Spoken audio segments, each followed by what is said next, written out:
And I'll go ahead and kick off, Jack. You do your phone call. There's no rush in getting back. This is a lazier session than we normally do. We're not doing a hard reading. We're not going to charge through. This is kind of just generally having conversations around some of the stuff that's inside of AO4.4. So I'll kick us off and say, hello, thank you, and welcome to the Deleuze and Guattari Quarantine Collective's ongoing reading of Anti-Oedipus.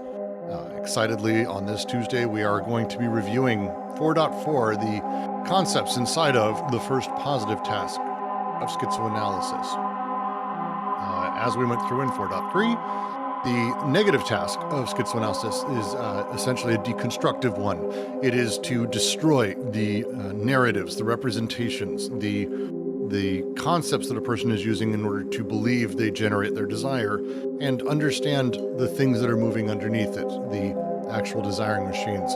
Now, these machines themselves, as the positive task goes on to describe, need to be nurtured. This is essentially the first positive task. It is less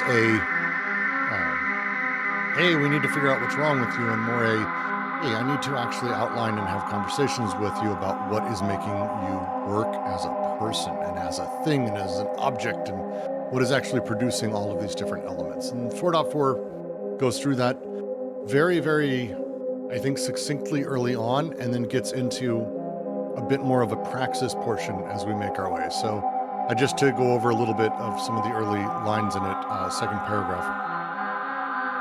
The consideration of all these machines, however, whether they be real, symbolic, or imaginary, must indeed intervene in a specific way, but as functional indices to point us in the direction of desiring machines, to which these indices are more or less close and affinal.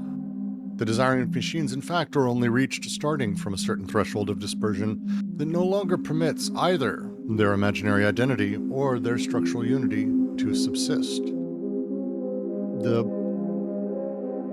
As we start breaking down narrative, we think we start getting to desiring machines. But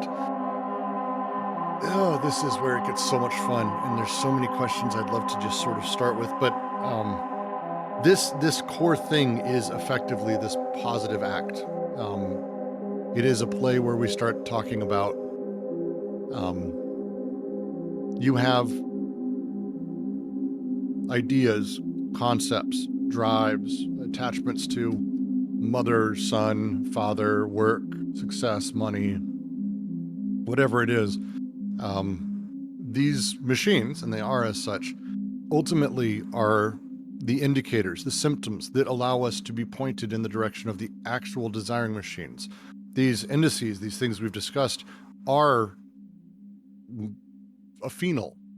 They are part of the generative line of desiring machines. As we've talked about, and as they've gone through this entire book discussing, essentially desire can be kind of triangulated socially on the family line or the alliant line.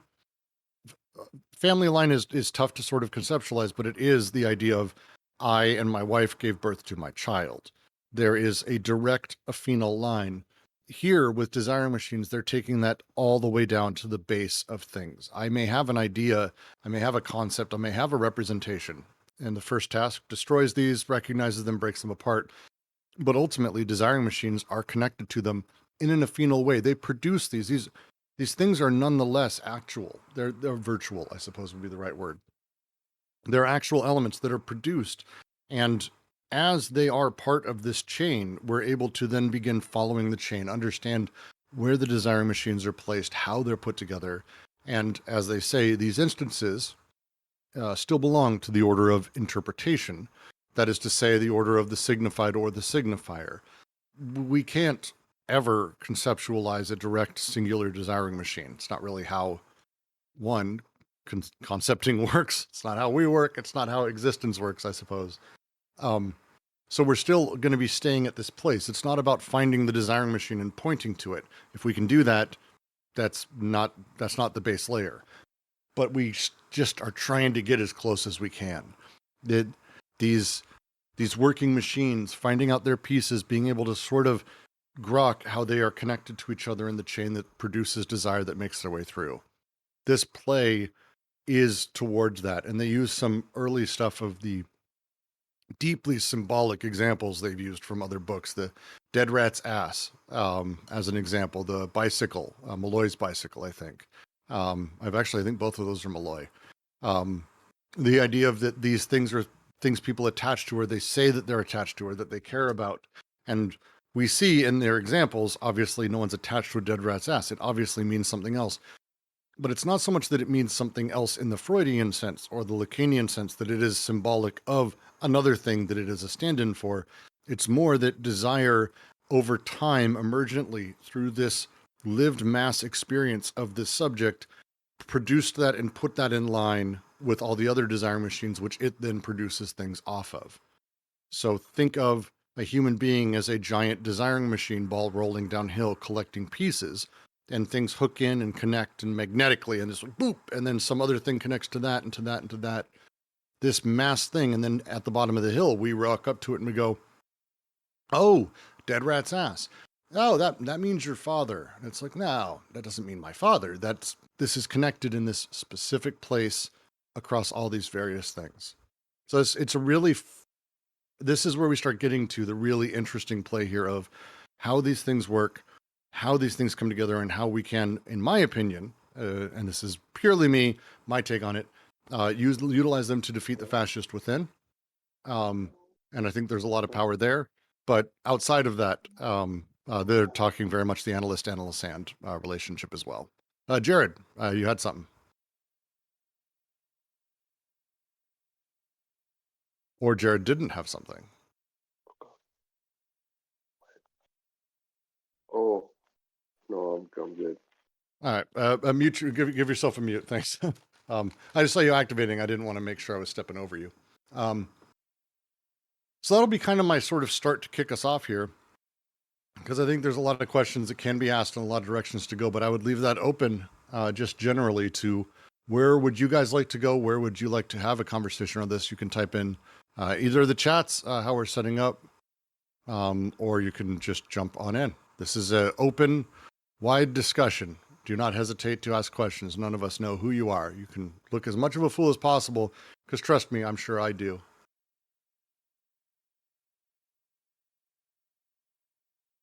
Yeah. Can you go over summarize again how the concept of death plays into this process of decoding and so forth?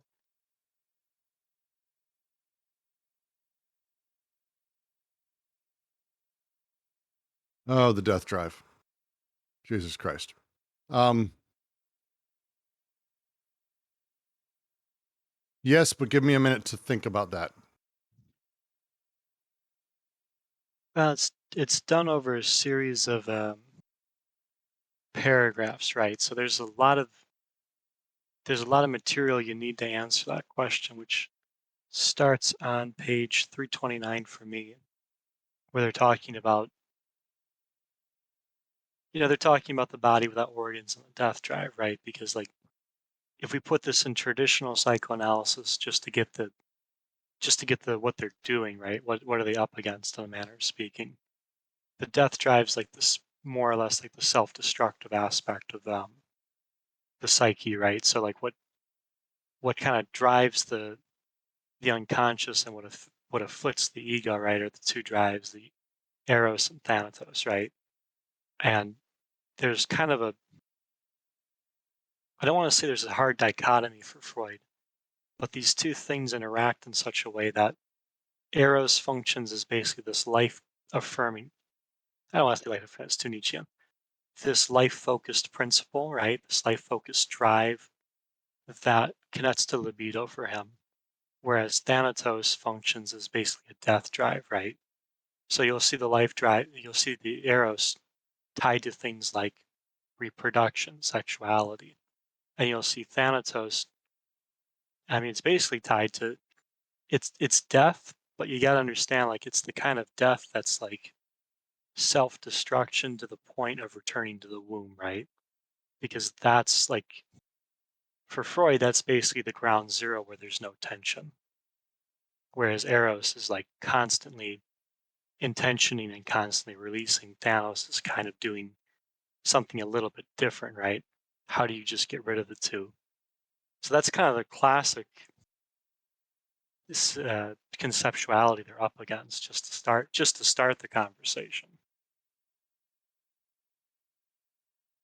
Yeah, I would even go one step further. And the other thing they talk about here and how death sort of plays into it is, um, it to me, death here is not the negative that it very much is inside of a lot of sort of classic psychoanalysis, because to Freud, it is very much about, you might say, desexualization, a lot of sort of things that play towards a generalized repetition. For Deleuze and Guattari, they see death within the desiring machines, this imminent sort of experience and disconnection, uh, allows us to find new connections. And this is, I think, one of the things they start playing with here. It becomes a lot more clear, I think, in the second positive task. But the way death has shifted over time and how it sort of gets manipulated, they go pretty deep in this section. Um, It is not death that serves as a model for catatonia. It's catatonic schizophrenia that gives its model to death. Zero intensity, the heat death of the universe. The death model appears when the BWO repels organs and lays them aside. No mouth, no tongue, no teeth. There is no opposition between the body without organs and organs as partial objects. They go through all of this, sort of giving a sort of a universal historyist view of the BWO and of death inside of this very specific usage. Because one of their big critiques is that death drive is, again, not something that is sort of transcendental and built into us, which is the Freudian way, but instead it is contingent historically based on various things that are happening and how desire is played with.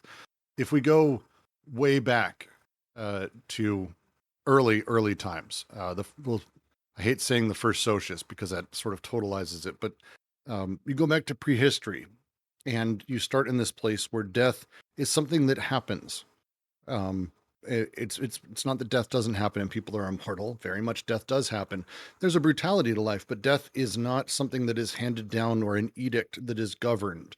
It is not controlled. It is, Steve died in the hunt today. It's probably sad. You probably mourn it. You mourn your dead, but it's not handed down from, in the second socius, for example, handed down on high. The despot is the one who controls life and death, controls desire, controls all. And as such, death sort of gets removed away from desire rather than being a thing that happens and we improve, move on, do our things. Life continues. Now it's like the sort of Damocles hanging overhead all the time. And then we move even worse into a place where it's no longer even one man's call, but instead, because the despot and death are moved into capital, and capital sort of controls our desire by, rerouting the two axes I talked about. You end up in this place where death is part of every exchange. Every dealing with another person intrinsically has death built into it. This changes how the death instinct sort of is played through and how it operates inside of our everyday sort of existence. The the change here, and Deleuze, this is through a lot of his works. Deleuze talks about death. I think in every single one, but um, this idea of how death has changed. There is a way that death works now. They're saying is not is not transcendental, but instead historical contingent, and it is based on how desire is manipulated and played with. And so we are in a place where the death instinct and how death plays now is very different, very controlling, very all encompassing. And it's no longer, how do we put it? Um, Someone finish my sentence for me. I know I'm making general coherent sense, and suddenly I lost my thread. God damn it. Yeah. Well, he on page 332, he mentions the ascetic ideal. That's the I think that's Nietzsche's term. And so he's critiquing psychoanalysis for using the death drive as a kind of an ascetic ideal that is as a force of repression rather than of life. And that seems to make sense, because it's like the superego is kind of acting as a kind of ascetic ideal. Mm-hmm. And Yeah, and so if you associate death with that kind of superego drive, it would it would make sense that it is acting as a repression against the eros as opposed to working with eros. Yes, I like that. I like that a lot. That's good. Yep. I think I would attack her from the angle of, it's like if you think about Thanatos and this, especially the return to the womb, right? I think this plays into the critique of regression and progression really nicely because, and without trying to lampoon the idea, I don't want to caricature it, but that idea of the infantility, and like especially in the sense of like the ceasing of desire, like that quelling, to go that far would be to return to the womb almost as if one could have a new life, but at the same time, the idea is also kind of not to do that because that would be to start the whole thing over again. I think that's part of why they compare it to nirvana, which is actually rather amusing. And to your point, it is rather Nietzschean, right? Because I think he criticizes Schopenhauer's sort of like Buddhism. But I think what that gives way to then is, right, part of the regressive model of like the whole daddy, mommy, me thing, right, is that the me is also a child there. And that infantility plays a large part in the conceptuality of like the psyche, but more specifically the unconscious, right? When they call it an orphan unconscious, part of the joke is that we do conceive it as a kind of orphan and very often kind of a childlike way, right? There's the regression to the oral stage, for instance. Well, and the other side of that that's important, I think, is as we go, again, it is to do away with the transcendental concept of the death instinct as being just innate to human and instead being contingent. Because that's underlying this thread of the death instinct was not a thing during the primitive, during the first socius, which did not have power or a meta-conception or a large-scale sort of economy. Death was just a fact of life. As the despot took it over, the despot could hand it down, but death was still handed out by the despot. Like this was the thing. He was the godhead. It would come from him. There was probably that fear. It was omnipresent, but it wasn't baked into our everyday lives. But now it is. The market determines if we live or die. If right now you were to decide no longer to deal with capital, I'm just done. I'm off. You would be a homeless person who would probably die. Like you just would. This is. I mean, I'm in America. Sorry, some of you live in countries that aren't cesspits of hell. But literally, people here, if they don't take part, you die from medical reasons because you don't have insurance, you don't have anywhere to live. Canada, I think one of my fucked up articles I've read is a woman. They recently passed a law. Actually, this is like the perfect fucking example of this. I don't want to think of it further. They passed a law that allowed people to seek out assisted suicides. The intention here is that rather than just let anyone do it, they wanted to have a board of people who would allow it to be the case, and so they could pick and choose and get people the help they need. One woman who has severe, massive allergies applied, and she got it. Now, why did she apply? She applied because on government assistance, she's unable to find an apartment in a clean enough area because the air bothers her so much. So she applied for assisted suicide and they granted it. This is a thing that actually happened. That's 100% determined by the market. There's no one who has set out and said this woman will die. They're allowing her to die. She's dying because the market decided that the $1,200 a month is not enough to live in a place that has nice air, because nice air is determined by economic, socio-political realities. This is a thing. So death is everywhere for us. Anyone who lives in capital experiences this. Every choice, death is part of it. And so the death instinct that we've had developed, or that we have had sort of brought into us, is the more pervasive, brutal version that Freud sees.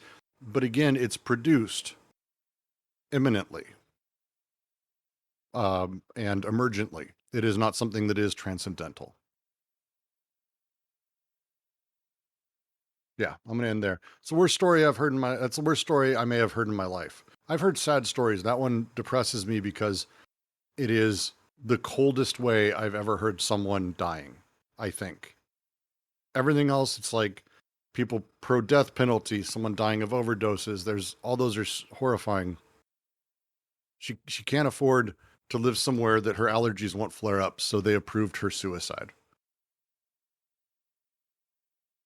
Like, uh, I don't even know if I can conceptualize that, but it's a perfect example of what we're talking about here with the death instinct. Everything you do has it built in. Everything. Um, let's see. We'll I go with. Sorry, go ahead. oh, is there a second question or No, I was going to start reading some of the stuff off of the text chat. am I in the wrong text chat? Doesn't matter. There's no right one apparently. There you go. All text chats are the same. Your text chat is no different than any other text chat. Mm-hmm. But yeah, I mean, as long as we're on the death thing, I do think it's important to keep in mind too, like when they write, the body without organs is the model of death. So death is modeled after the BWO, right? That's a Mm-hmm. really important statement because as we see, part of what happens in the end of this section, right, is when they make the critique of why is capital as a socius more repressive than the other two, right? Part of the way they explain that is the distance between the molar and the molecular, between the socius and the BWO, and another way of saying it, right? Mm-hmm.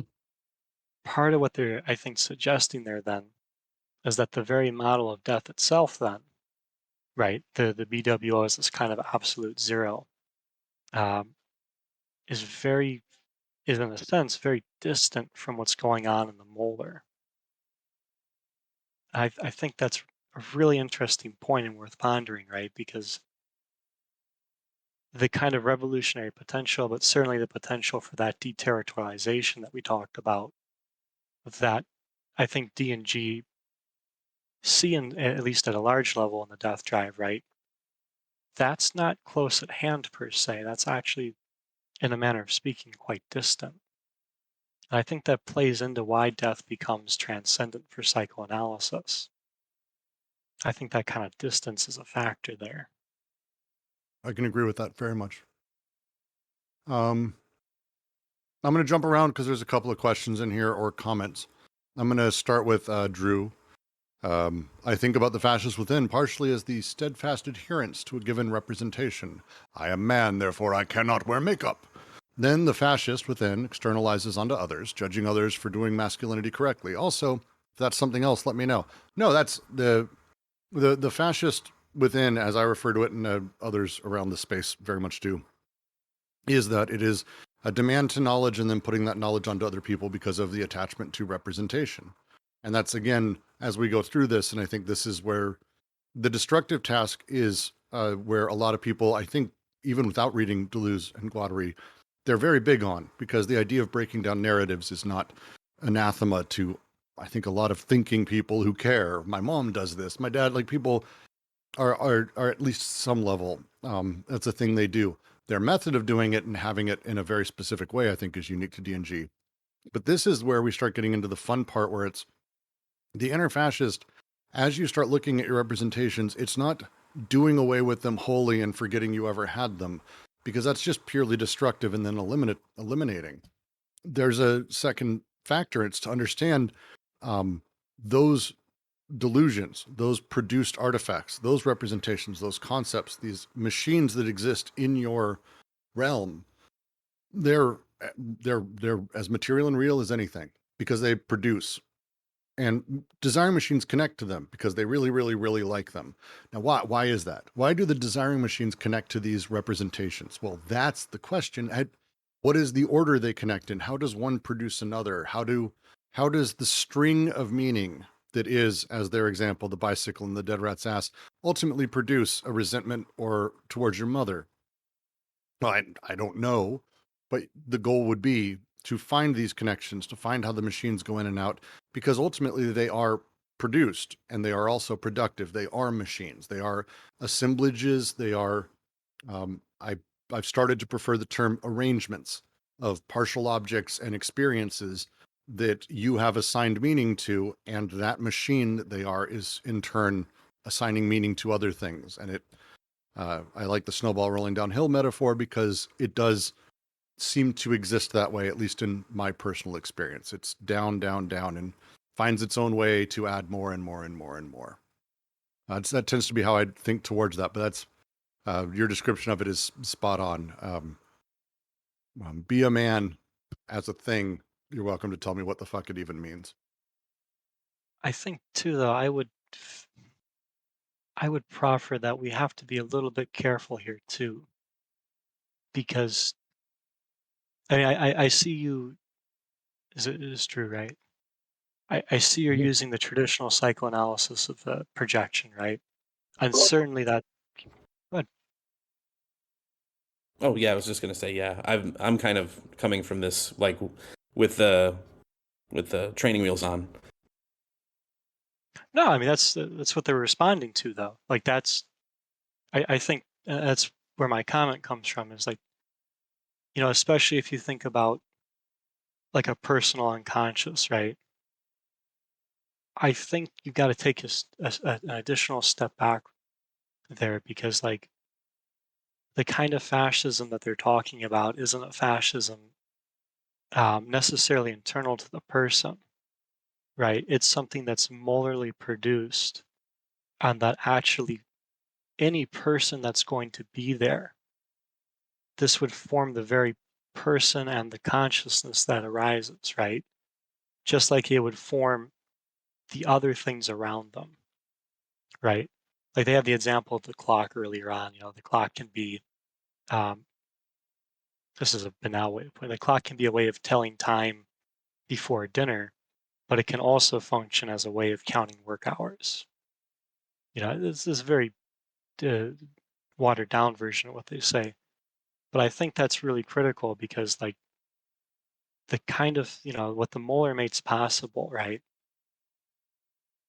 Whatever gets formed as an assemblage, or as an, I missed the other word, but whatever gets formed as the assemblage, right? Part of what will form it is this risk of fascism to begin with. And I will also add everything that's coming that we're talking about. This is literally also the next section. So I'm trying to stay a little light because the discussion here is very focused around within this positive task, very specifically identifying and understanding what classic psychoanalysis may have called drives, but instead we need to start breaking them apart, finding the partial objects, desiring machines, and arrangements of experience that are ultimately pushing the subject to do the different things they do, to drive the desire that drives it, in order to repair the pipes ultimately that are creating the person. Yeah, I think that's definitely a big part of it, right? Because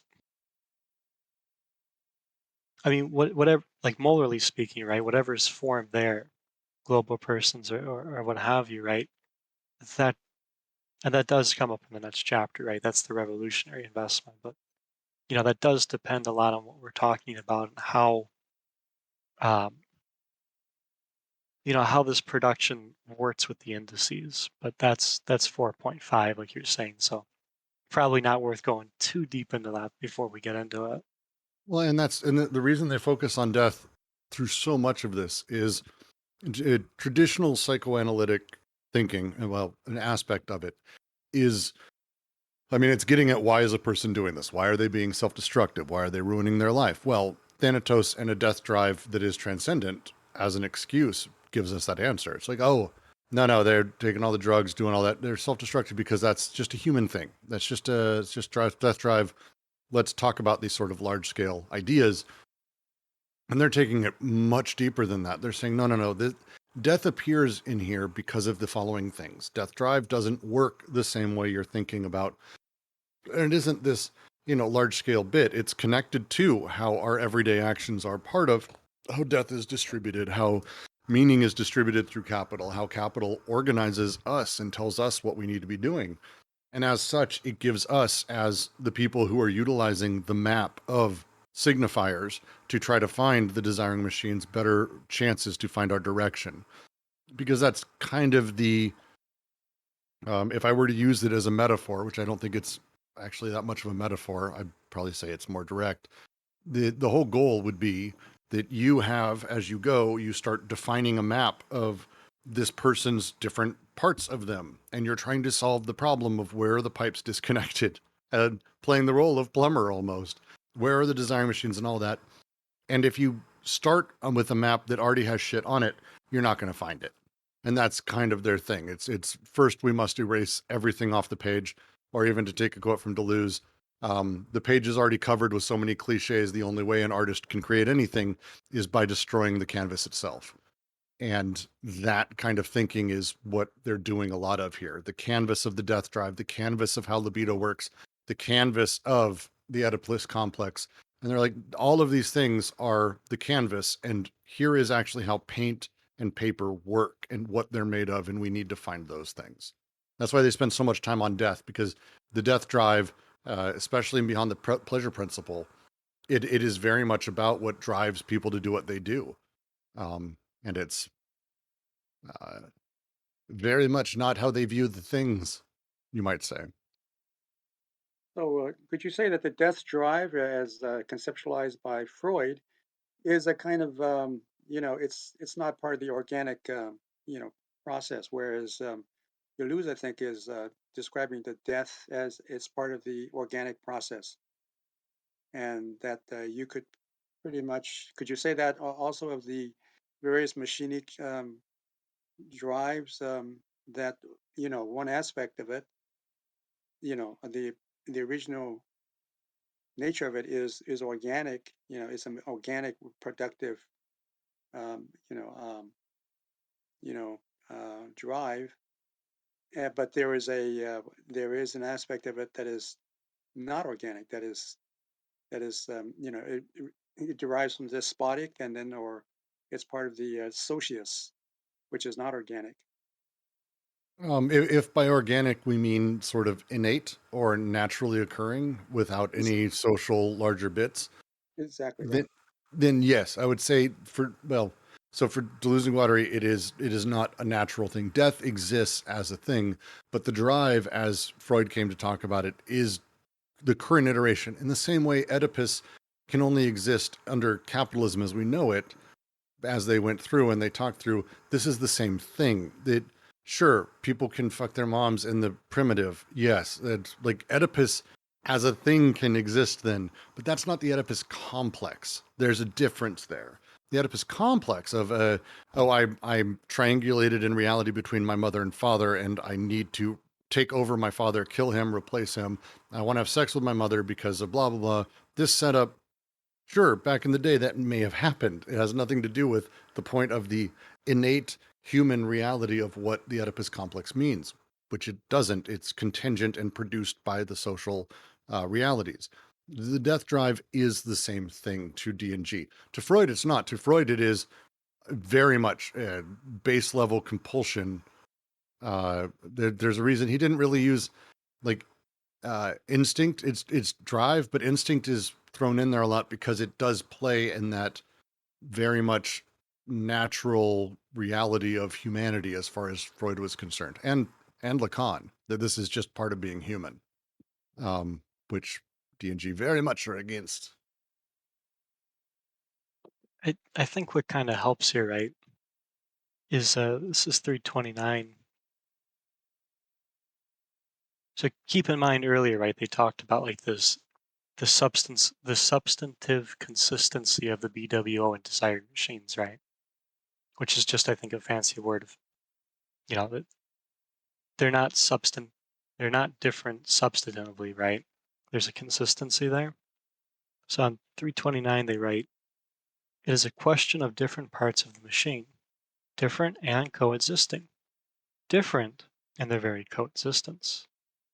Mm. Hence, it is absurd to speak of a death desire that would presumably be in a qualitative opposition to the life desires. Death is not desired. There is only death that desires, by virtue of the body without organs, or the immobile motor. And there is also life that desires by virtue of the working organs. There we do not have two desires, but two parts, two kinds of desiring machine parts, in the dispersion of the machine itself. And then they go into how does it function. But I think for our purposes, part of what they're showing there, right, is they're not understanding, and it's kind of the same point, right? Death and life as drives, put in that terminology, aren't substantively different in that manner. Because death is when they say model, I'm almost tempted to say the representation, but because death is modeled after the body without organs, right? That means whatever is happening in terms of desiring production, right? And the whole second synthesis and the BWO's part in that, that's what death is modeled after, right? And I think that's part of what makes this so interesting too, is like when we talk about a transcendent death, right? As we later will. If you think of what the body without organs does, then you represent that as a transcendent, right? That's kind of the states of the whole thing, right? Is everything that desire does functionally, and for psychoanalysis, it's the erogenous zones, but the territories, that whole process of production is basically what's moving upward, if you will. Mm-hmm. It's a fascinating one. There's multiple secondary texts on their take on death, and I do suggest reading them because it's Deleuze's take on death. I think is again we just finished our Logic of Sense reading, and when I get that up, it makes a lot more sense. But he does definitely take from a Stoic tradition of understanding how these things operate and play with us and play in our meaning, and it's pretty wonderful actually. Shofi asks, so is it like turtles all the way down? The first positive task is tracing the desiring machines one after another down to what? I already answered this, but I do want to like out loud have the conversation. It's not so much tracing the desiring machines down to something. This is very much the traditional psychoanalytic view that we want to find the truth underneath it all. Yeah, that's a really weird sentence for Deleuze and Guattari to be able to say. It's not really how they think of it, because underneath everything, there isn't something waiting like a nugget of a person. Oh, the true Brooks is underneath all of those layers. That's not really the thing. Instead, we find the desiring machines wherever they happen to be, what they're connecting to. We find out how to get them restarted, how to connect them right, how to find where they're connected and fix those things. And that's why I use pipes as examples, because the whole machine works better when that's the case. It's much more about a machinic unconscious. So think again about how a repairman may go after a job. It's not about, oh, I'm going to sit with my washing machine. I'm going to find out where's the true washing machine inside of you. It's very much the same thing. It's, well, the true you, well, it's just getting the machine started again so it can do what it needs to be doing and wants to be doing, and emergently able to do that. Allow desire machines to connect. That's the underlying bit. If that makes sense, Shofi? God damn it. I'm never going to pronounce your name correctly. I apologize so many times. Yes, it makes sense. The follow-up question that I had is, can I ask it here? Mm-hmm. Of course. I'm wondering, is it regardless of what the desiring machine is? Like, it doesn't matter, you want to smoke or you want to fuck whoever, or like. Well, so those aren't said. This is where it's fun. It's not so much that those are desiring machines. Those are desires, but they're molar. Fucking is very molar. Everything is ultimately sexual in the desiring machines world. They're always connecting. So the desire to fuck necessitates a shit ton of desiring machines all working at the same time. Like just a metric ton of them. And so as you start finding, someone has a deviant sexual behavior that they want to get rid of, or they're neurotic about visiting their mother on Mother's Day. Ultimately, at the base level, it's sexual because desire machines are connecting and fucking each other. but it's not Mhm. really sex. That's a representation. Instead, it's, well, we need to go in, find out where are the desire machines misfiring? What are they trying to attach to? What representations are you believing in? Let's break those. And then through this positive task, let's actually identify the connections and restart some of the desiring machines. And then we start getting into the second positive task, which finishes it out.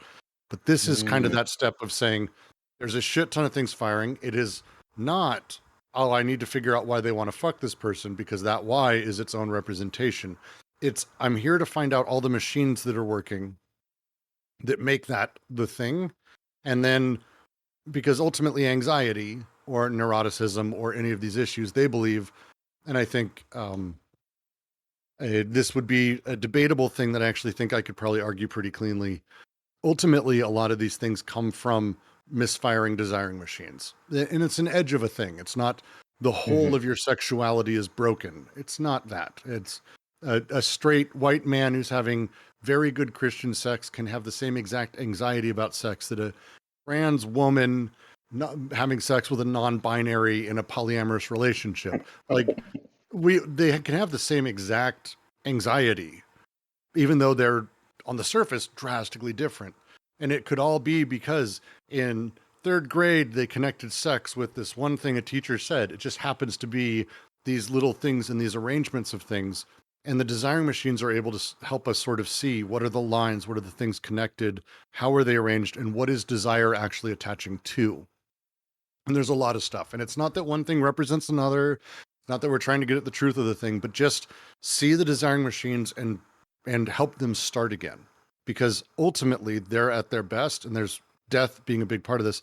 They're at their best when they are connecting and disconnecting. And Like by cleaning the shit, so to say, doing the plumbing yeah, work. it's not far from that. It's cleaning the shit. It's cleaning the electrical connections. It's also making sure that it breaks, because one of the things they talk about death quite a bit is that, and they say it early on, desiring machines are flows and breaks.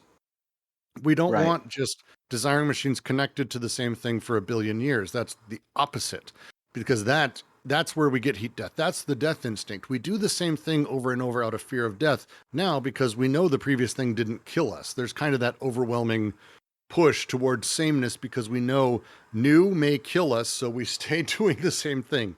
That's a very simplified shit version of it. But underneath it, desire machines are at their best, and we are too, when we allow connections to stop, which means we allow death to actually happen and be part of that process. Because when a desire machine breaks, it gets to connect to something else, and something else is interesting and new, and going after the same one over and over and over is paranoid narcissism. It's where we get anxiety. It's where these problems start spawning. And that's why we need to identify so many of these levels, break down the representations, and get to the underlying sort of suckling desiring machines that are reaching out all the time, trying to do the same thing over and over and over and over and over. The connective synthesis or something in the beginning, one after another. It's the disconnective, because the disconnection is the next right. part. And so it's the disjunctive. And when you have that and you actually, and this is a discussion we've been having in a few other chats, but also our Logical Sense group, when you like actually concretize and allow and celebrate difference as a thing rather than just direct repetition. Someone may have written a book on those two things. When you have those elements, the big push is ultimately, you could say, oh, the safe thing, do the safe thing, do the repetition. And we have that sort of down, but repetition's kind of a bullshit thing. Difference is actually the interesting thing. And the way it comes about, it's not a destructive difference. I can talk for hours about that, so I'm trying to skip around a little bit too much. Underneath it all, it comes down to allowing emergent desiring machine behaviors, which is connection and disconnection. When we get stuck, it's because of something wrong, and we need to figure out what those things are without also introducing our own representations into it, like saying, "Oh, you hate your boss and your job? That's because you want to fuck your mom and you hate your dad." Yeah. which is the underlying thing that happens here. So yeah. That makes a lot of sense. Thank you so much. But when you said allowing the desiring machine to also break, it doesn't mean encouraging it to break, does it?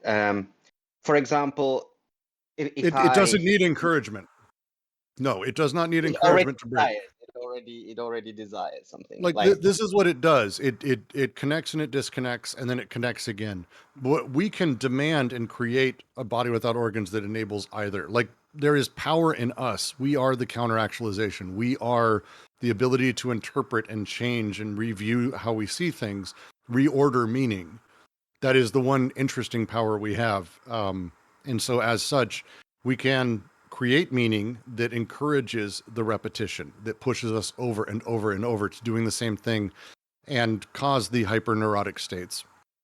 Desire machines just are doing what they're doing. We introduce these things. And so it's not that it needs encouragement to disconnect or connect. They're going to constantly do that. It's not that they stay connected forever. They disconnect and then chase after that other thing. This is the neurotic paranoiac machine that they talked about that causes the neurotic. It's starving for that, chasing the dragon, you might say, of that first time that it connected, that it loved. right. That's kind of the mentality, at least as I understand it. If anyone wants to jump in and correct me, now would be the time, because I'm looking to you, Jack, for sure. In terms of the second synthesis? Yeah. Oh, I mean, I understand it this way, right? The paranoiac at a molecular level is the repulsion at the level of the BWO, right? Mhm. Like even with when they say they're talking about the model here, the model of death from the BW. Oh, on page 330 they write, this is just after they ask the question, how does it function? Repulsion is the condition of the machine's functioning, but attraction is the functioning itself. So what you've got there, right, is, you know, in a manner of speaking, the paranoiac is a condition of the schizophrenic there, but the schizophrenia is the functioning itself. They continue that the functioning depends on repulsion is clear to us, inasmuch as it all works only by breaking down. One is then able to say what this running or this functioning consists of. And this is what you guys are talking about in terms of discovering the plumbing, right? In the cycle of the desiring machine, it is a matter of constantly translating, constantly converting the death model into something else altogether, which is the experience of death. Converting the death that rises from within, that is, in the body without organs, into the death that comes from without, on the body without organs, right? So, you know, it's kind of funny there. They go kind of, I read that as they go from the schizophrenic to the paranoiac there quite neatly. But yeah, that's kind of how I'm thinking about it, even there, right? Like what the BWO part of the functionality it enables in these two energies, right, is that model of death. I guess perhaps I hope I clarify a point earlier. I guess what's represented is not only the BWO, but that death model, which is kind of interesting to think about. Well, very sorry, go ahead. I guess with the neurotic psychotic, like that's a big move in psychoanalysis that, as I understand it, right, the big move is basically that in class in psychoanalysis, people are psychotic when their desires, when the id basically does what it wants and the ego is not able to get hold of it, right? The neurotic is just somebody whose ego is able to get a hold of it. So there's certainly that risk either way, right? Like you kind of, it's really kind of like a double bind, right? And either way, you're sick for psychoanalysis. Well, and it adds layers to things because it's, again, the way that they're talking about death and how it plays inside of this, the way they're talking about neurotic, it wraps up, and it's incredibly clever because it wraps up a lot of things that other people who I very much love the writing of, Lacan as an example, it gives imminent, emergent reasons and contingent reasons that we have things like the desire of another's desire, the big other, for example. the reality of how death plays in our society, because everything is based on market forces and death could come at any moment, it means that our desire and our repression becomes uniquely constant. And as such, because of the way that it's set up, our boss's desires are the thing we now desire. It's not that we desire the things they desire, we desire their desire. We desire the thing that they want, because otherwise I'm going to die. like it's the pauper at the Prince begging for his life, but it's for $13 an hour, I guess. And so you end up with this really strange thing of generalized repression, representations that get pushed in, because it's not that you desire the boss's desire. Like, no desiring machine knows of your boss. They have no concept of that. They know these connections yield better things. And you place this representation in there. Again, how Oedipus works to create this really fucked up repressing representation. But this is the same thing. The way that they've structured all this gives us reason that as these things are pushed into us, oh, you need to work more hours than me. I've worked for bosses who had the I'm boots on the ground first, last boot out, and there's some truth to that. But anyone who actually does that knows it's just because they want you to feel guilty that you're coming in later than them, or that you're leaving earlier. And that social pressure exists. And so now you want them to like you. So do you stay longer than, do you just fuck around and play video games in solitaire on your computer just to make sure you're the last one out? Like the George Costanza, where you just forget your car at work for 3 days and everyone thinks you're pulling all-nighters. Like this. Thank you for that reference. I have to. Anytime I can pull Seinfeld in. But the like underneath thing that happens is these repressive representations become the things you desire and what you want, and you don't really realize that's the case. So it's not that Lacan's wrong at all. It's the critique is the same one Deleuze makes of everything. It is, you just didn't go far enough. You've got the notes, you're nailing all of these things, but the why, the underneath it all, doesn't have a material underneath it, because it's transcendental. Everything you rely on is transcendental. But here's a materialist prescription for why these things come about and how they come about. And it's very clever in that way, I think. And like we're reading, like I'm reading this Deleuze, for example, again and again and again, without understanding a lot of what it's, most of what it's saying. My task is then to see what the desire behind it is, or what the desiring machine is trying to connect to, and what is the barrier between that, or just to apply it to myself, for example. The first thing is to break down your representations. This is the first task is the destructive task. And it's necessary to start there because we don't really know what we know. And it's the first thing you have to do.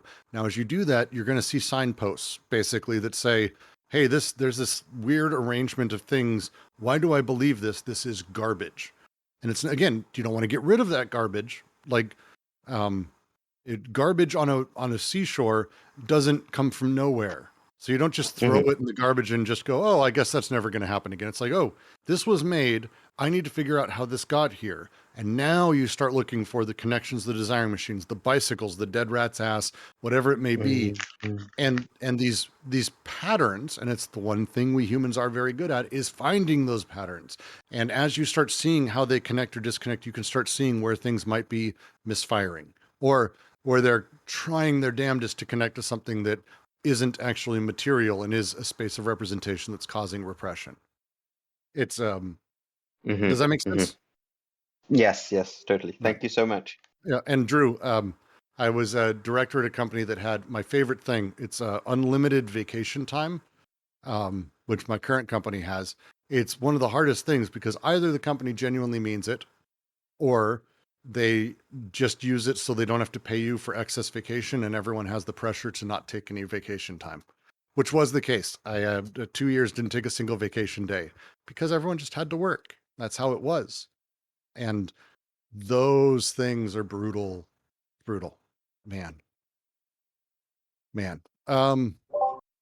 That's basically the same deal as you should want to visit your mother or grandmother or Oh. whatever, that whole deal. Oh, if you cared, you'd call me. If you cared, it's okay. It's okay. If you Why cared, don't you'd you call. call me, Brooks? You schmuck. I'm always Yeah. waiting for your call. Yeah. If you cared, Yeah. Just a reminder that it's such and such's birthday next week. No Oh, pressure. the worst. Yeah, it's these things, because innately we are chased by death in every decision because of the way our society works. Awful world. These things become terrifying. Every choice. And that is a reality that happens. We all feel it at some point, where we have our parents maybe see a homeless person and make a comment to you when you're 12. Stay in school or study or you're going to end up like that. And it's like, wait, you're threatening me with death. Excellent. They are, not explicitly, but pretty fucking explicitly. And so all of these things start building into kind of how we are, what our desires are, where repression comes from. And again, this is the point of these tasks, is to be able to identify them and be able to see where there's a break. Because the second positive task is about sort of restarting those breaks, because people don't like breaks, man. They don't like it. Desiring machines love going after the same thing over and over if you do it. So it's a whole thing. It's a whole thing. Man, I just depressed myself. Again, this has been a depressing. I mentioned 3 things that make me profoundly sad today. Wonderful. Let's go with it. I'm not getting any younger, Brooks. Why Oh my don't you God. call? My father laid the line on me, because I won't go home to visit, because of my parents live in the same house in the same neighborhood where a bunch of my friends murdered a bunch of other people, and it ruined my life. So it's this whole massive trauma. So I don't go back, and I let him know that continually. Well, my parents refuse to travel, so my dad occasionally lets me know that, I was just thinking, there's a good chance I'll only see you 3 more times before I die. It's like the darkest thing you can say to your child. And it's like, you're retired and you have money. You can visit. No? Okay. Anyway, that is quite literally what we're talking about. Wonderful. Oof. All right, let's go back. I know there was another couple questions in here. I'm going to go with Tiernan. Later, they mention how we don't desire death, but rather things that are dead. In other words, images, capital images, the worker, a love for continuation of the same, a fear of things coming undone. I wanted to make sure I hit this. I know it wasn't a question, Tiernan. I don't care. This is fucking spot on, because if you don't immediately think of the Avengers movies when someone says this, you should. Pop culture as a thing, if you don't think of, you should. The immediate reality of dead images and the fear of living things. The way Tinder is a swipe right and we maybe go fuck, and then I don't have to worry about falling in love or accidentally, having an emotional experience. Good Lord, I wouldn't want that. Instead, the marriage of us to our images and the safe things that they are because they are dead is such a fucking profoundly good way to talk about this. And again, cleverly fits into the entirety of how they say that, the immanent world works. I just wanted to make sure I mentioned it. And if anyone has questions about it or comments on it, now would be the time, because it's one of my favorite points of this section. It's also when a lot of people have wrote profound things. What's his name? Wrote a book called, I'll find it while we talk. Give me a moment. Please, anyone talk. Oh, Signs and Machines. Lazzarato. Signs and Machines. Jesus Christ, that's an amazing book on exactly that subject. No problem. I'll start by reading a bit of Holland, because I like how he talks about this stuff too. and some of this is covering also the next chapters, so don't get too nervous about any words or things that may shift. Historically, schizoanalysis shows that market decoding destabilizes the symbolic order of culture, therefore undermines personal identity in all of its dimensions, gender and sexual orientation included. The disorganization and disaggregation of the field of bodies, which disrupt the regulatory fiction of heterosexual coherence that Butler refers to, is a specific case, indeed, a particularly dramatic and highly charged one, of the general dissolution of personal identity affected by axiomatization.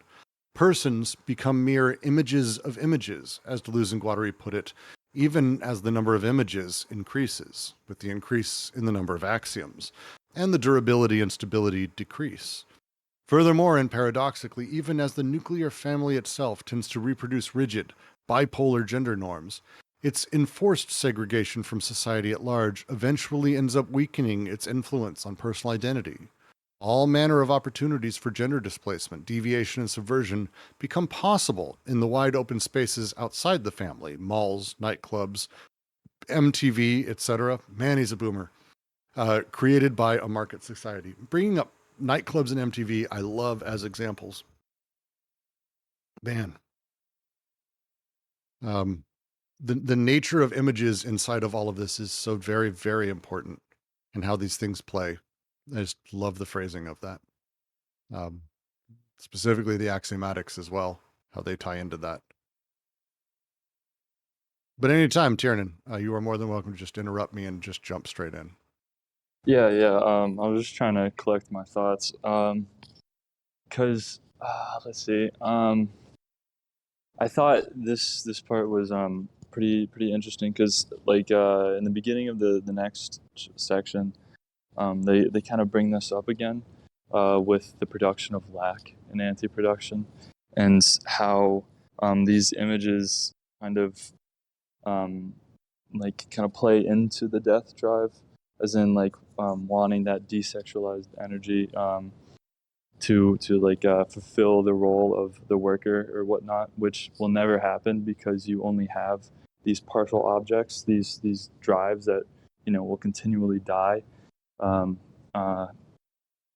So that's the kind of paradoxical aspect, I guess, of the death drive, is like in the Freudian sense. There's the desire to continue what is, those images, the institution as internal, but you do that ironically, in keeping things the same, which is, I guess that's what is being dead, but also fear of things coming undone, which is the more profound death. I don't know how much sense I'm making. I don't have my notes with me because I had to step outside. But that's kind of the role of the image, right? Is it's the global complete object, which you are always 1, 2, 3 steps removed, because you only have your partial flows that start and end. You're not always a worker, but you strive to be the perfect one. It's the same kind of thing, same kind of logic with God, where God is the only one that's perfect, and everything is only derivative from that. And you only can strive to be, in the image of God. You can never quite be it. It's that same kind of move, I guess. Love it. It's one of the more interesting things to discuss, especially in a modern era that has images exist as it does, replicated as nauseum, almost to a absurd point. The way 4chan operated, creating memes, and then after that, literally the mass replication of images that make images almost meaningless in and of themselves.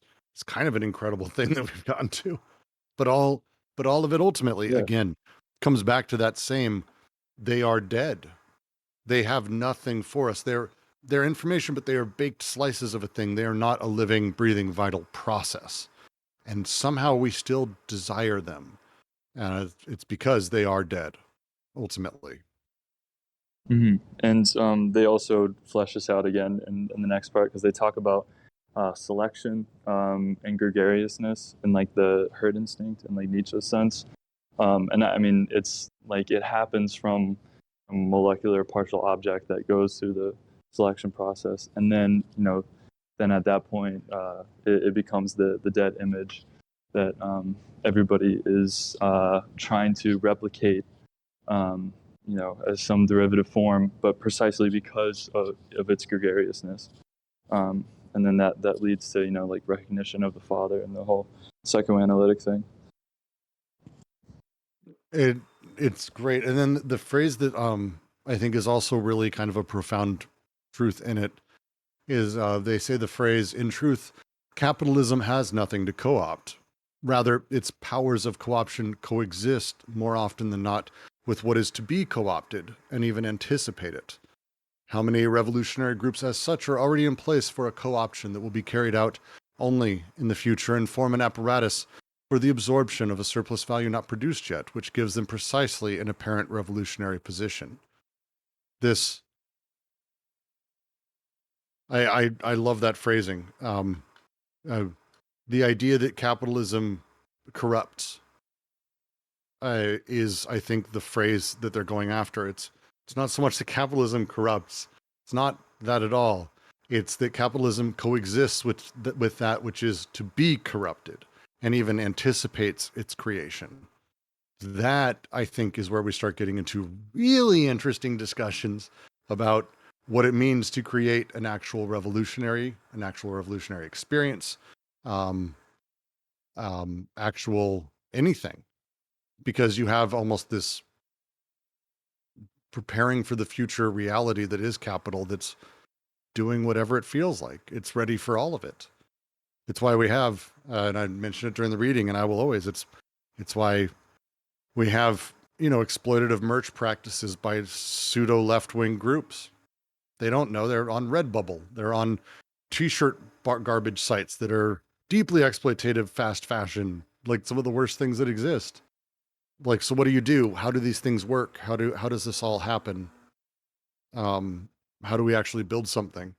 And it's sidestepping the idea of, well, how do we build something that can't be corrupted? It's like, no. It's too late. Like, that's not let's not have that discussion, because that's preparing for a thing that's already happened, which I kind of love as an idea. Drew says, I keep thinking about the movie Don't Look Up with all this. This is what the movie's doing.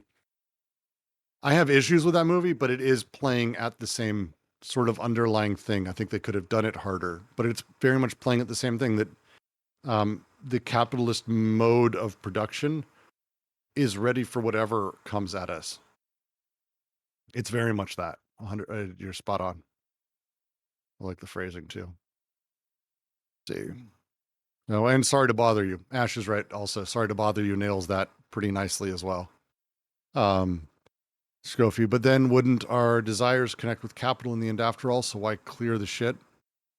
Our desires connect, like, first, there is no such thing as our desires. That's just desire in general connects with and deals with capital. The question is not so much will it connect with, it's how do we, I mean, to me, the question is, and I think to Holland and others, if we're talking about very specifically subjectivity and the production of a emancipatory subject, it's not about, oh my God, desire will connect with capital. It's like, well, desire is already connecting with everything. Like, all of this is desire. There's weird shit happening around it. The question would be less, how do we avoid capital, and much more within the socius that we have. Underneath all of this, how do we allow desire to work more emergently? I'm going to use video games as an example here, because that's just the easiest thing for me. Emergent game design is a really strange thing. I want to contrast two games. One is Dwarf Fortress, the other is Age of Empires. Age of Empires or Pharaoh, pick any of these, is a very particular set of rules around how you build an army. You build the barracks here, and everything works as it is scripted and mathematically told to. This gives X number of soldiers every X minutes. This produces food for X number of soldiers, X number of minutes. These things go through. This is a scripted game. These are fun. They're mathematically emergent, interesting stuff, but they do have a, it's called min-maxing. They have a pattern you can understand that's pretty simple. about the best way to play. There's not a lot of room for general creativity. It's why when you see someone, StarCraft, for example, the best StarCraft players in the world play effectively the same game. There's not a lot of room inside of that because, again, it's very scripted. It's more about how many times you can click per second as a skill. Conversely, you have systemic emergent games. These are my favorites. A game like Dwarf Fortress, where you still build barracks and you build all the things I talked about, but they don't work mathematically like that. They have very, very complex probabilities built into each one. The dwarves, all 7 of them, have their own personalities, and there's no end goal. Everything itself is a designed element that emergently does things when it connects with another thing. You don't know which dwarf is going to build what thing. They may have different, because you can't order them. You can't literally say this chess piece moves there, because this dwarf may have a drinking problem and this other one may be the woodcarver you want, but he's lusting after this other dwarf, and so he's distracted. So the dwarf who's like a level 1 woodcarver comes over. Like, this reality changes kind of the setup. And instead of building a very directed one-to-one-to-one mountain as you try to build the best version, the game is more about building emergent worlds and seeing what happens. This difference is what we're talking about in your everyday life. As you go out, are you living a scripted or an emergent experience? Deleuze and Guattari would love you to have an emergent experience. You know, there's no way of getting around stuff. You're going to read books. We're going to talk about video games, and you're going to go see the Avengers. Sure, these are things that exist, and they mean different stuff, and you have to talk about representation gets used in everyday conversation. But what's making you say those things? What's putting in front of you? Is it that your desiring machines, which are emergent, they are themselves unique assemblages, they are just doing the things as they collide, and you're finding whatever comes next? Or has someone laid the next level out in front of you in a very particular mathematical order? And really, in order to make it out, your best bet is to min-max how your time is spent. Well, if I spend 42 minutes doing this, blah, blah, blah, blah, and then this will be success. If I do these things with exactly this number of calories, and if I'm straight, oh, I need to become white. I better get on doing that. And then blah, blah, blah, you go through all this. These are the lines that yield. This is representation. Representation is non-emergent. It is not connected to anything. It is not alive. It is not vital. I am, underneath this, a shitload of vital little desiring machines. You are too. All of us are. And if we are able to allow the arrangements that we are to just run into each other, disconnect, connect how they do, and off comes some other thing, we get emergent reality versus the representationally based garbage pile that is laying things in front of us. If that makes sense. That, to me, is where we start talking about underneath it. Where the first task is, when you play one of these games, how do you tell the difference between the two? Well, the first thing you do is you actually toy with them. Like, that's the first thing I do, is to find out whether or not it's scripted or not. Then you can very quick find out if a thing is scripted or not by breaking it. By breaking it, that seems like that would be a destructive task. Yes, it would be. Then the second thing is we start utilizing the fact that I know that by looking at the things that connect to it and what it connects to. Because something made that, something produced that. It's some dude out the other side who built it, but something in the code made these things happen.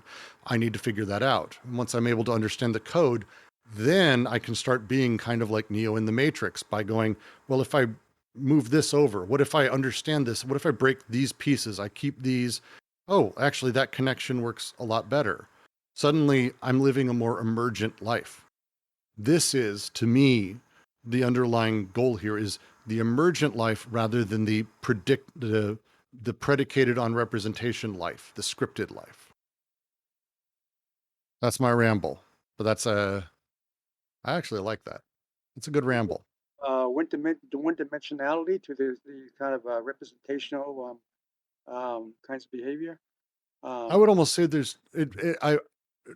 I'm hesitant to say it's one-dimensionality to that behavior. I'd almost say zero-dimensionality, because they are images that do not do anything. There is no, like, they connect and are produced, but they're produced in very particular social molar ways. They're not connectable. Like, the desire doesn't connect to images. The way that they've described it with the Oedipus complex is desire actually creates a repressing representative within itself, that desire is repressed underneath.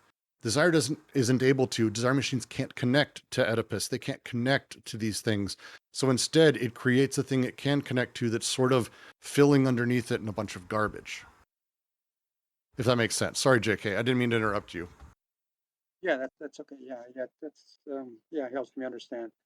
Yeah, because I was thinking of Herb Marcuse was a great writer, and he kind of tried to combine Freudianism with this kind of capitalist critique, and he called his book One Dimensional Man. And so Oh, yeah, yes. that's Oh, why I no, was Mark Hughes is great. yeah. So yeah, these kind of machinic y- field of possible behaviors and thought is a kind of is within a capitalist society is a kind of a dimension of thought, right? And leads to a certain dimensions of behavior. So in the Marcusean sense, yes, it is one dimensional. It's 100% that thing. The nature of consumerism and consumption yielding people who are oppressed, yielding people who are naturally repressed. That yes, I should have allowed you to finish. I apologize. That's 100% in this direction and towards this, utilizing terms that I think are slightly different, but generally, yes, we're talking about that.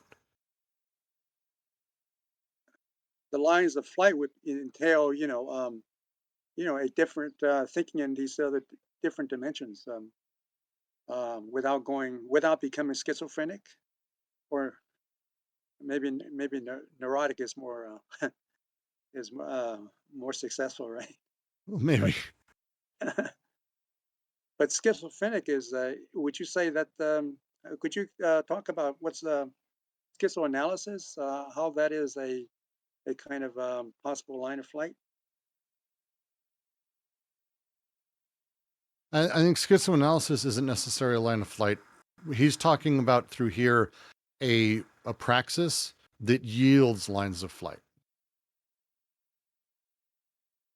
Um, the original intention of psychoanalysis, and I think for most people who get into it, is not necessarily to concretize, but instead it is to find a practice.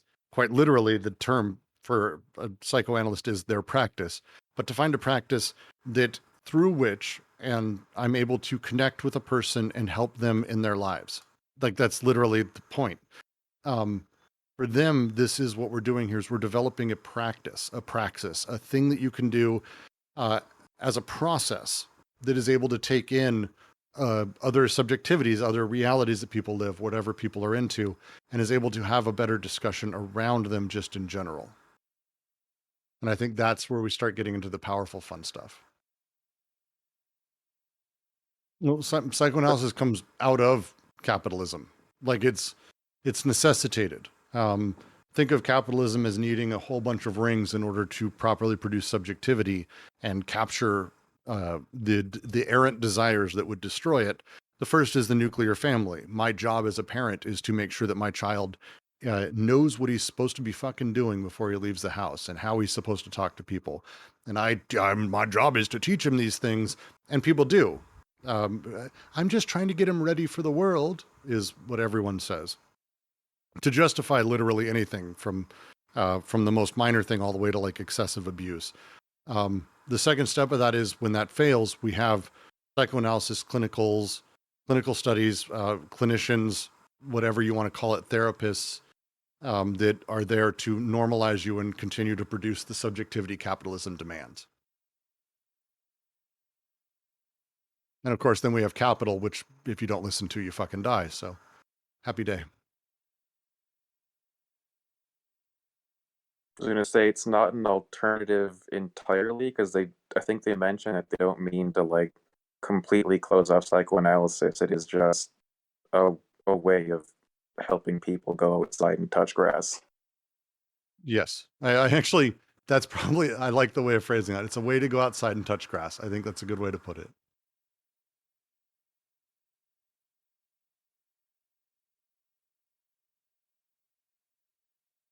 Of course, Marcuse didn't critique psychoanalysis. I think he tried to understand the capitalist critique, by combining Freudian psychoanalysis. Yeah, I mean, he, as far as I know, I think he kind of really used psychoanalysis. Um, I know he was big into generally the conception of sublimation, the changing of libidinal drives into productive actions, and I think that was his underlying sort of critique of consumerism of what it did. But Marcuse is 100% worth reading. God damn, it's a good reference. I think he's even mentioned in here once or twice. I feel like he's mentioned in here. I'm now checking. Yep, there is he's mentioned alongside every time they mention Reich, it looks like. So yeah, a couple of Reich, Wilhelm Reich and Herbert Marcuse. There we go. That's the push. Reich and Marcuse. Yes, there we go. Reich and then Marcuse. Yeah, they're apparently they're put next to each other throughout the books. There we go. That makes a lot more sense.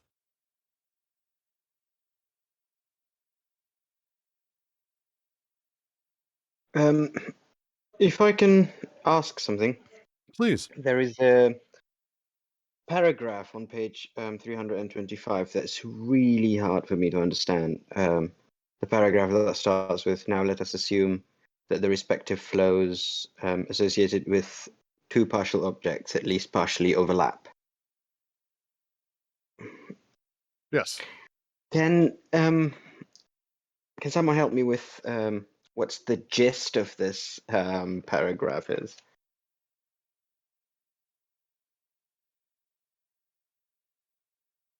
Oh God. The gist is gwattery, I can only assume. Give me a moment to read. If someone else can answer, I'm going to try to reread it.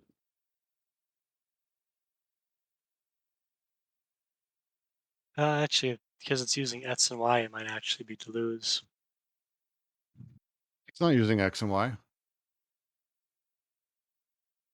Their production Very remains. lightly. In relation to X and Y that emit them, but not the fields or presence. A permutation involving 2, 3, and organs to form little abstract polygons that make game of the figurative Oedipal triangle. Never cease to undo it. I mean, it's, again, Deleuze literally wrote it, but the underlying stuff, I think this is more gwattery. I don't know. Jack, if you want to give it a shot. I mean, I can start by maybe reading this. Now let us assume that the respective flows associated with the two partial objects at least partially overlap. What's this in relation to? Flows pass. Okay, so they're talking about the molecular. Yep. Okay, they're just talking about how did the syntheses work. The flows are two-headed. Productive synthesis is made. Tried to account Oh, for the this is the notion Mozart one. This is Mozart's butthole. That's what this one is. Okay. One of the things that butthole? Wow, wonderful. Yeah. Oh, I mean, it is. It's Mozart. If you didn't know, wrote just very much about his butt, like super much. So the paragraph ends, just to read it. Raise your ass to your mouth. My ass burns like fire. But what can be the meaning of that? Perhaps a turd wants to come out. Yes, turd. I see you. I see you. I feel you. What is this? Is such a thing? That's Mozart writing that. Like, dude was fecal-philiac, to say the least. But the conversation in this paragraph is about what it means to have this weird desiring machine that Mozart has of a piece of poop that he's talking to that's coming out of his butt.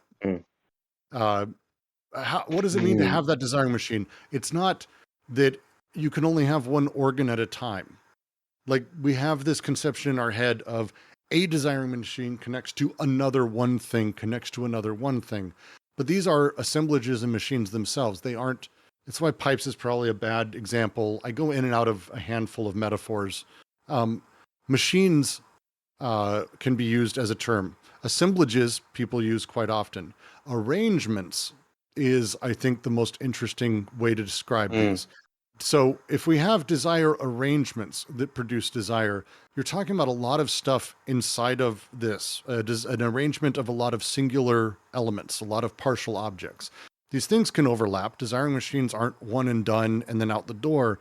There's a lot of complexity that these machines then have.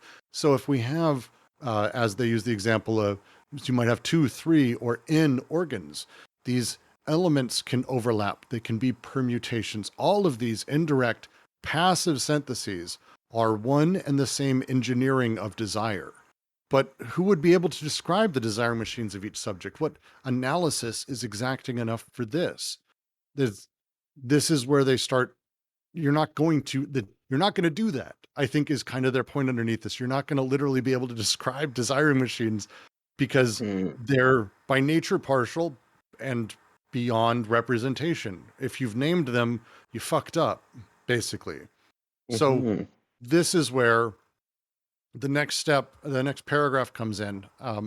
These syntheses necessarily imply the position of a BWO, a body without organs. This is due to the fact that the body without organs is in no way the contrary of the organ's partial objects. Just to say that, it's not that the BWO is opposed. Oh, the desiring machines are here and the BWO's literally the opposite thing over here. No. It is itself produced in the first passive synthesis connection as that which is going to neutralize or put into motion the two activities, the two heads of desire. For as we have seen, it can be produced as the amorphous fluid of anti-production, the slippery stuff that gets between and breaks stuff, just as it can be produced as the support that appropriates for itself the flow of production. It can as well repel the organ's objects as attract them and appropriate them for itself. But in repulsion, as in attraction, the body without organs is not in opposition to these organs' objects. It merely ensures its own opposition and their opposition with regards to an organism. The body without organs and the organ's partial objects are opposed conjointly to the organism. The body without organs is in fact produced as a whole, but a whole alongside the parts, a whole that does not unify or totalize them, but that is added to them like a new, really distinct part, continually building one layer on top of another on top of another. Think of it as the Star Wars extended universe. Is there any point where someone is creating that? Well, yes, everyone's always kind of building as they add. It's more of that, and they've expanded it, and it's growing, but it is a distinct part in and of itself. This is what you are. This is your subjectivity, the BWO inside of you that is being produced. It is not necessary that it is opposed to desiring machines. They work differently, and the BWO is very happy to sort of play with desiring machines in various ways. You may be able to affect that one way or another, not to hint at ATP, but this way that these operates ultimately conjointly are against the organism. This is the underlying sort of fun thing they start playing at, is the way that repelling and attraction work. Because as they continue, sorry, I'm going to keep going because this is one large thought that they're having. When the BWO repels these organs, which is the mounting of a paranoiac machine, the BWO marks the limit of pure multiplicity formed by the organs themselves insofar as they constitute non-organic, non-organized multiplicity. This is the edge. This is it. When it attracts them and it fits itself over them, think of it as a fucking big ball of slime wandering over and then just jumping on top and like sitting. This thing suddenly starts wanting to grab onto the BWO, this underlying multiplicity.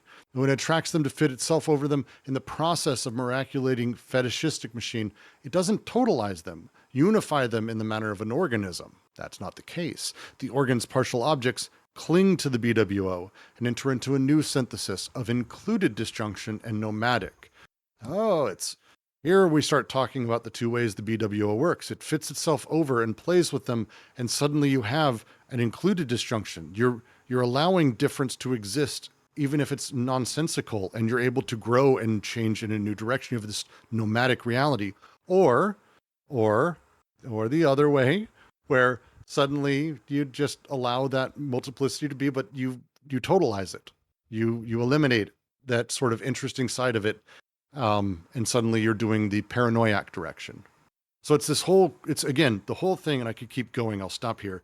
The whole thing is about the process of desiring machines, what they're producing, the BWO, how it interacts with them. And then on the other side of all that is all the other BWOs and desiring machines that have ever existed in time, not just alive right now, that have produced representation, words, conversations, ideas, thoughts, houses, whatever. All of that stuff is piled into the social milieu, interacting, and that ultimately creates pressures downwards on these desiring machines that they have to then connect into. Hmm. I hope that made sense. Wow. God damn it. Yeah. Thank you for that. Oh no, for sure. This is the fun stuff. This is the fun stuff. Does that make sense? Anyone else who knows more than me or is here? I'd love if anyone's like, oh yeah. That makes total sense to me. But yeah, if anyone wants to talk more about it. All right. All right. It's okay.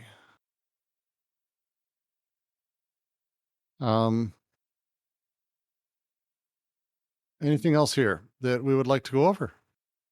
We're nearing 2 hours. If you have questions, now would be the time, because after this, we will be going into 4.5. I am going to start doing weekly Anti-Oedipus roundtables where people can just come in and we can just talk about any of these things from the entire book.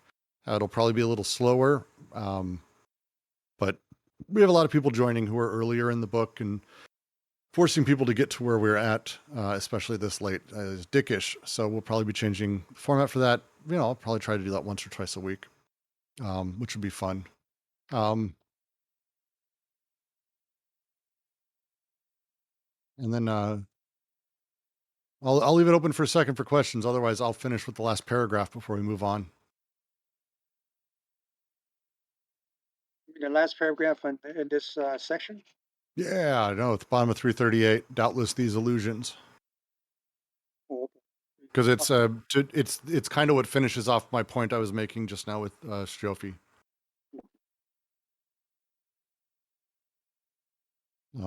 I'll continue because I think it's worthwhile. The paragraph finishes, I think, with the end of my rant, and I think it says it better than I possibly could.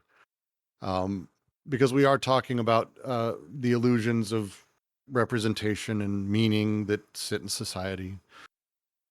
Doubtless, these illusions would not take hold if they did not benefit from a coincidence and a support in the unconscious itself that ensures the hold. We have seen what this support was: primal repression, as exerted by the body without organs at the moment of repulsion, at the heart of molecular desiring production. Without this primal repression, a psychic repression in the proper sense, the word could not be delegated in the unconscious by the molar forces and thus crush desiring production. Repression, properly speaking, profits from an occasion without which it could not interfere in the machinery of desire. In contrast to psychoanalysis, which itself falls into the trap, while causing the unconscious to fall into its trap, schizoanalysis follows the lines of escape and the machinic indices all the way to the desiring machines. If the essential object of the destructive task is to undo the Oedipal trap of repression, properly speaking, and all its dependencies, each time in a way adapted to the case in question, the essential aspect of the first positive task is to ensure the machinic conversion of primal repression thereto in an adapted variable manner, which is to say, undoing the blockage or the coincidence on which the repression, properly speaking, relies, transforming the apparent opposition of repulsion, the body without organs, the machine's partial objects, into a condition of real functioning, ensuring this functioning in the forms of attraction and production of intensities, thereafter integrating the failures in the attractive functioning as well as enveloping the 0 degree in the intensities produced, and thereby causing the desiring machines to start up again. Such is the delicate and focal point that fills the function of transference in schizoanalysis, dispersing, schizophrenizing the perverse transference of psychoanalysis. underneath all of it, this is the thing for the first positive task. We'll get to the other one next week. I'm not jumping. These representations that are causing this, these things that we've now destroyed and found, they don't come from nowhere. They don't attach for nothing. You don't have the repression you have because someone just put it there accidentally or it fell into you. It's benefiting from a support structure. Things in society don't just happen out of nowhere. They benefit from a support structure. Your unconscious is the same way. So what is the support structure that allows it? And what can we do to ensure that it no longer feeds these fucked up illusions? And on top of it, maybe even can we restart them so they can disconnect, connect, and maybe even integrate the failures in this attractive functioning, begin changing how the BWO functions within you, and maybe give you an emancipatory moment. Ooh. That's the final sentence. I fucking love that last paragraph. It's so good in this.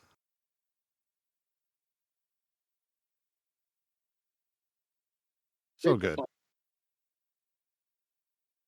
As every time, this is quickly becoming more and more. It's like my favorite book. And I say that a lot, but man, every time I come in, this shit's just fire. I hope everyone understood at least 4 or 5 of the words I was using. That would be lovely. Next week, we will be getting fully into 4.5, which is the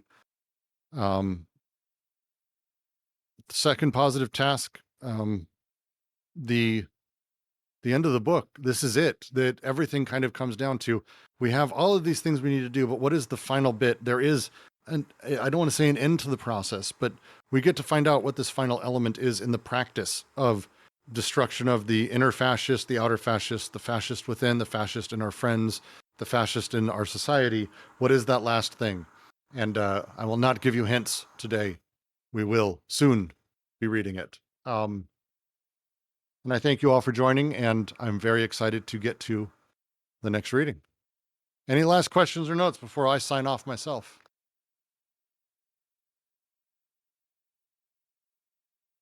Can we end the book with an answer to the question, what is the good? What is the good? What do you mean by that? I think he's making a joke. Isn't that a God damn it. perennial in philosophy? Yeah. God damn it. And you people with very dry senses of humor.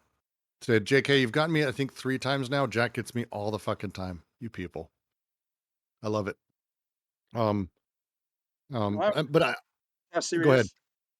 I was half serious. I think there's underneath it all, if there is a such thing as good in AO or in Deleuze's mind, it is when we allow the emergent. Like it's empowering that, connecting with that true lived experience and the emancipatory potential within. That's it. It's not the destruction of everything. It's not anti-capitalist. It's anti-capitalism. It's anti-capital as a productive source, sort of, but it's getting back to that emergent within. And it is, I find it to be a deeply optimistic about the human condition, deeply optimistic view of humanity, as much as others may disagree with that. That is the emergent, the kind of a Nietzschean desire of self-overcoming, of power, the power to overcome oneself. It's tied in. I think when I use it, I'm much more talking about well, it's tough to talk about something beyond the emergent or what the emergent is. It's getting away from being told what is good and instead being able to experience it and find it through generalized experience. There's a tweet I quote a lot when I talk about this. Someone said, if it turned out that you were born, a person's born, and they just do one thing and then another randomly until they died, I'm perfectly fine with that. And it's kind of this, why can't people just do whatever they want as the next thing? Flitting from one thing to another to another. And that, I think, is the underlying good, if there is, that emotion, not fully that sentence, but that idea that as we exist and as we grow and as we have our really lived experiences, we don't need necessarily these grand narratives or stories of what is good, bad, positive, what is gender, what is sex, what is any of this. These representations are the things that are causing the problems that they claim to fix. The same way that Oedipus, he claims to emancipate us, is ultimately enslaving us in a different way. These things are traps within traps, which is literally language they use inside of that last paragraph as well. And I think there's a lot of power there in understanding how we ourselves are constantly falling into these traps, aside from a societal position, but also as an interpersonal one. Assumptions of other people, totalizing any one of us, totalizing those we come across. This is underlying, you are whatever you're producing at any given time emergently, and giving people that freedom. And I think there's a power there. There we go. That's my little ramble. If anyone else wants to try, please. There is a kind of a philosophical, journey or exploration in order to arrive at that kind of,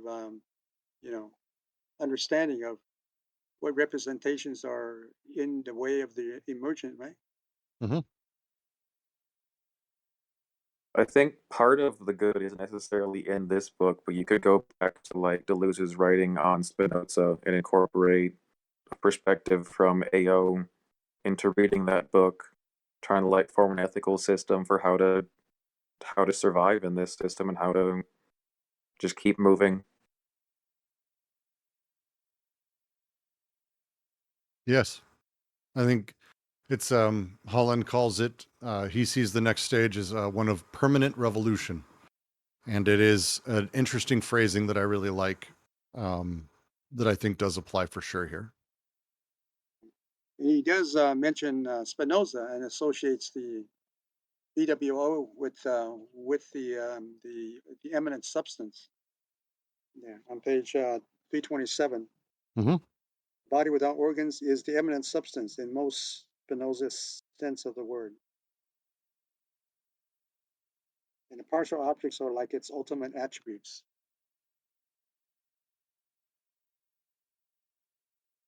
Yeah, Spinoza also mentions the emergence of power, and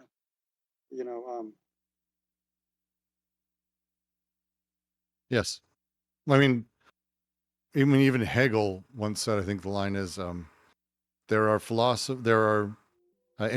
who's a philosopher is a Spinozist, some line like that. Deeply influential. But for Deleuze, Christ, I'm currently trying to drudge my way through Deleuze's, I think it's his second book on Spinoza. It's a tome, and it is it explicates some things I think I didn't consider prior. It's pretty wonderful, so I recommend it. But yeah, for sure, a lot of this comes out of that. All right, I'm gonna bounce now. We're done. Thank you so much for coming, and I look forward to seeing you all next week as we get into 4.5. And this is wonderful. Thank you so much. Don't forget to head up and check the events as new events get added. It's worth checking out constantly. Yep. Thank you so much.